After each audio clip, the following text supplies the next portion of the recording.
So plant organ systems. So there are two types of organ systems in plants. There are roots and there are shoots. The shoot system is usually above ground, and it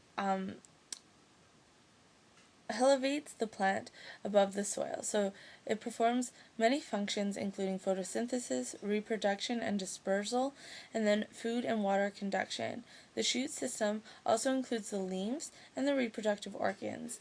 And then you have the root system, which is usually underground. It anchors the plant in the soil, absorbs water and nutrients, and conducts food, water, and nutrients. It also stores the food. Okay? Now if we look at animal organization, here's an animal cell. So again, this idea that we're going to have to look at a completely different picture and be able to point out our similar functions or similar things that we see inside, right? Alright, so animal cell types.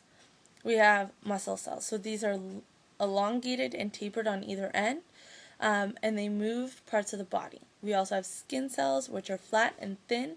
They are brick-shaped or honeycomb-shaped, and they fit closely together to form a continuous protective layer.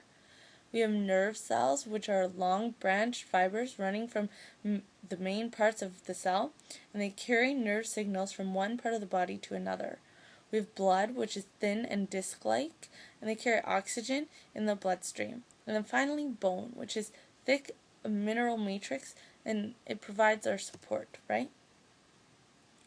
So again, here's this animal tissue types. You can see what a lot of them look like. This is, again, this combination of cells, right? We're not talking about just one cell now. We're talking about tissues, so bits of cells, so groups of cells that are performing the same function.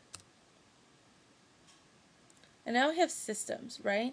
We have the transportation network, the breath for life, processing. I'd like you guys to read through this, okay?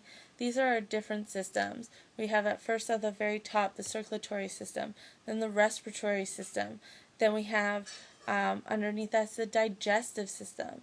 Then you have it's listed there's the communication network, which we're talking there about the nervous system.